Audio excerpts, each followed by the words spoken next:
that's given to us in Romans 13 anymore. I think now is the time to have mercy and work toward reconciliation. But in ancient Israel, that's how they did things. That's not how we do things anymore. Could that just be because as a society we've grown past those things and we understand that those things were abominable? We understand slavery was wrong. We understand that you don't kill people in the name of religion like they did back then. And that may not have been something that God has changed. That is something that we as humans have understood better, I think, right? So, I do agree, and I'm happy that you realize that times have changed since then. But the problem I'm having umbrage with is that I don't think that was necessarily God back then giving these directives to people, and all of a sudden he doesn't give those directives now. That's not a rational position to take. God is supposed to be unchanging. The laws are not supposed to change. Jesus said he's not, didn't come to change the law one tittle. So if that's the way God was back then, it only would make sense from that viewpoint that that's the way he is now. And I think that kind of demonstrates that maybe they just had a wrong impression of things, that it wasn't really God saying, this is how you should treat your slaves. This was a bunch of people who were in power saying, this is how I think we should treat our slaves. Does that sound unreasonable to take that approach? I mean, when you've studied the Old Testament, you've studied ancient Israel like I have, I don't buy that. Because the ancient Israelites were not a bunch of power-hungry people that were just wanting to take over the world. And oftentimes, they didn't do those things because they were too afraid or they were too scared. And so these are things that God commanded them to do. They didn't always do them because, quite frankly, they weren't always the best followers, or they weren't always the best, they weren't always the best Jews, because they often didn't do those things. And they allowed, those children to grow up, and they allowed those slaves to be free, and it often caused problems. That's why they were always at war. And so even there, you still see the wisdom of God where they disobeyed it, and it came back to bite them. And I don't necessarily agree with the fact that because we don't do that now, that it's because we've evolved as humans and understand things.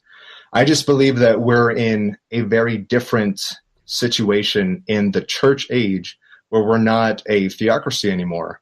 And we have Christ who has died on the cross and has fulfilled the requirements of the law, and now Gentiles are involved and not Israelites. So it's just a very different situation than Israel, which was always the intention. So it's not that God changed from one to the other. If you read Revelation, there's terribly violent things in that book. God hasn't changed. God has always been, to some degree, very violent in that kind of terminology, but he's also been very loving, merciful, and gracious throughout the Old Testament too.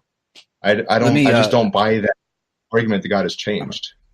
Let me get Iseth. What are your thoughts on what we've been talking about for the past couple minutes? How does that sit with you?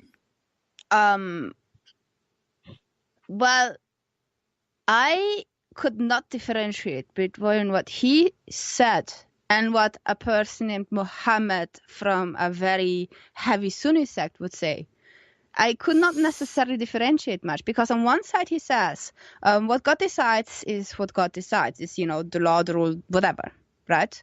There are no more revelations. Muslims say the same thing. But then, you go back and you say, okay, God never was, completely loving and compassionate. Yeah, he was sometimes, sometimes he would, be merciful and stuff. Well, the Islamic interpretation of Allah is also in certain points,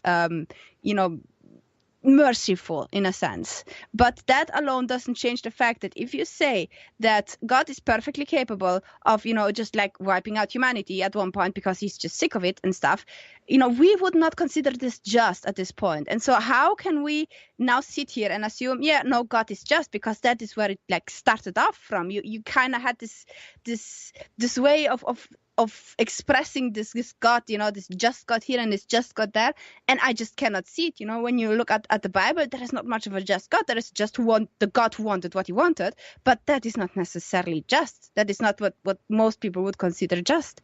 And then, you say, and then the Islamic texts are, rather violent and stuff, and they say, God can do what he wants to do, there is no justice in God. Well, quite frankly, there isn't that much justice in this Bible God either. I really don't see the disconnect. For me, those two are very, very similar.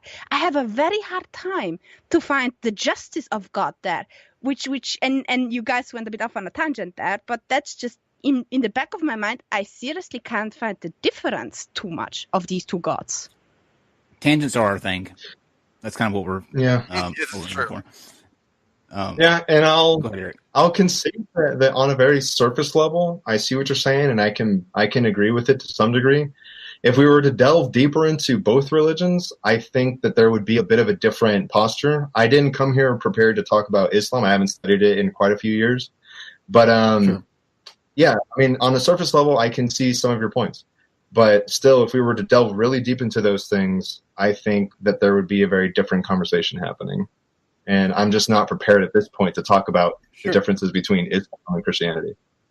It's okay. I don't blame you. I couldn't even, I'm sorry. Just like, because I'm sorry that I brought it up. It's just something that just struck me as very, curious. It's a good point. And then there's this other thing where it's like you have this loving Jesus face where God is kind of much more caring and loving. I mean, he's still not 100%. He's still kind of weird, but he's much more caring in this short period where Jesus was there than before. And then suddenly after again, he was like before. So the Jesus part itself seems to not really fit into the picture either. It's very confusing. I would disagree with that too. I would disagree with that too, because Jesus demonstrates the full range of God's emotions and his characteristics. Yes, Jesus is loving and he's caring and he's merciful and all these things, and he says all these wonderful things that you put on the back of a Christmas card, but then he's also the one who talked about hell more than anybody else in the Bible, and the one who talked about judgment more than anybody else in the Bible, and who has an entire chapter, Matthew 23, calling out the religious hypocrites of his day. So you have the full range of God's emotions and characteristics put on full display by Jesus, and it's not always loving, caring, and merciful and kind. Sometimes it gets down to business, and it's very hard to hear. I myself was saved by a passage talking about judgment and hell.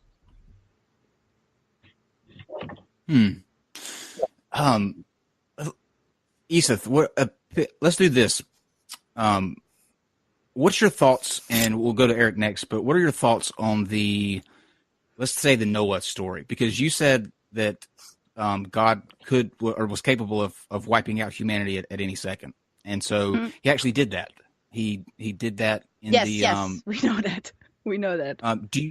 What are your thoughts on whether people should take that as a literal or a metaphor, if you have any? And then Eric, I want to find out from you if you actually think that is an event that happened. Sure. In what sense if we should take literal or metaphor?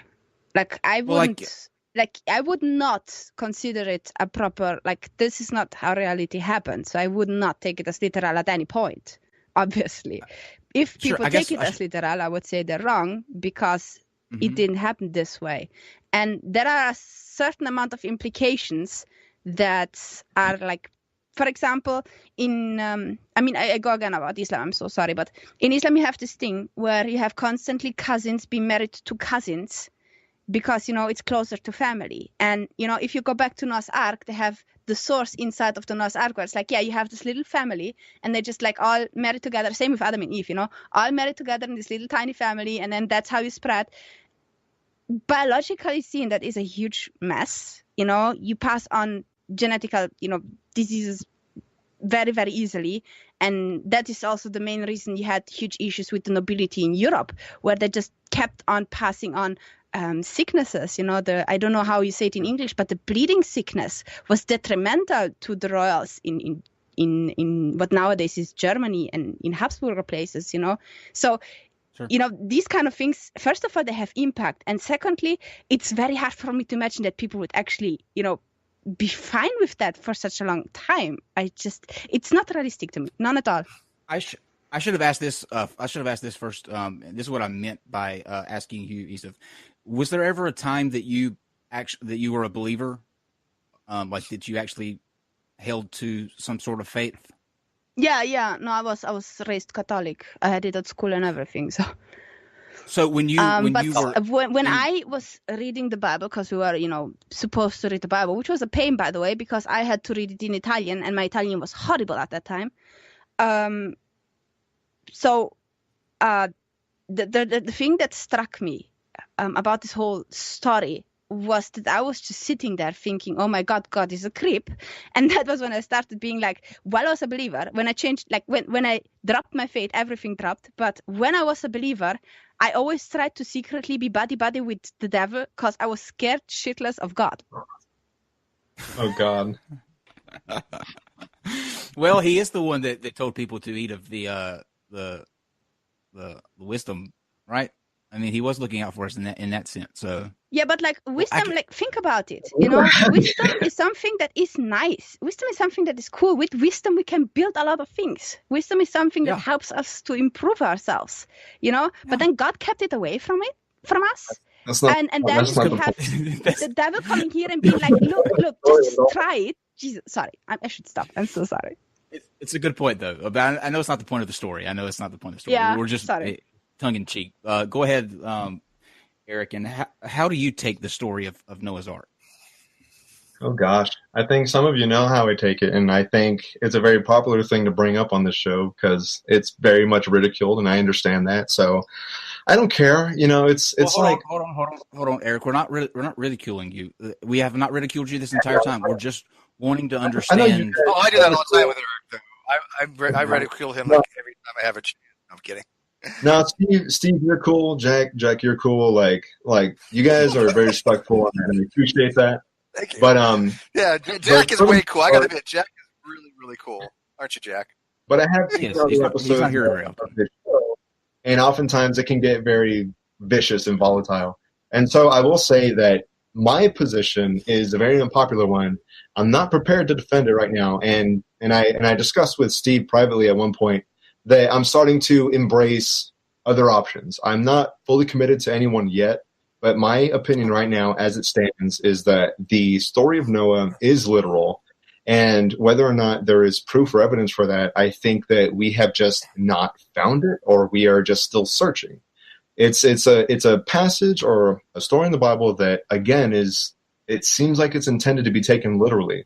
And so until I have reason not to, I'm going to take it literally. And could it be metaphorical? Could it be something that somebody wrote down? I don't know. Maybe that's a possibility, but I'm not prepared to go there yet. And so that's just something that I haven't. That's being honest. No, I gotta admit, I gotta admit, Eric has taken on board many of the things that we have talked about.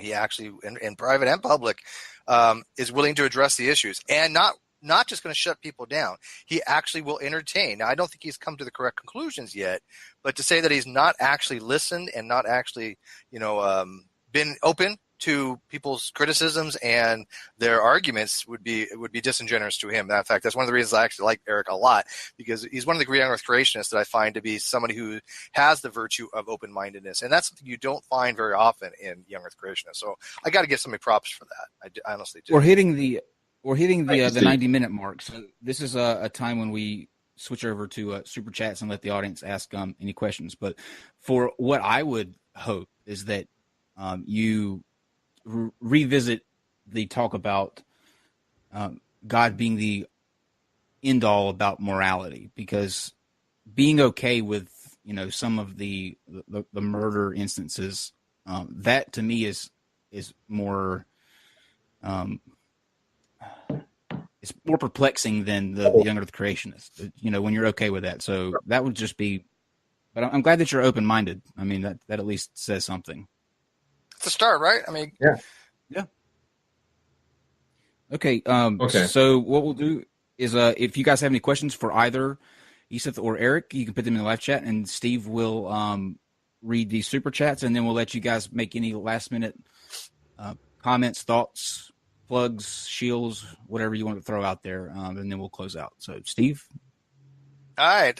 Not actually a question, but Hussein out there in the live chat says, Steve, Eric is potentially the next Wayne. Yeah, actually, I've thought the same thing. I think eventually, a year from now, I think Eric can have very different positions than he has now. Wayne's cool. At least regards to young earth creationism, because when Wayne left young earth creationism, it was not an overnight thing, but he finally realized that it was not it's something he couldn't actually support any longer. He could not rationalize it, and he knew that it was wrong. But he's still a biblical person. I mean, Wayne is still just as much a theist as he ever was, and I have no compunction to ever try to change that with him. That's not my thing. Yeah, Wayne's really a nice guy. Very, very nice. Okay, so Super Chats. Not an idiot, $5. I'm glad he has to point that out, right? I'm not an idiot.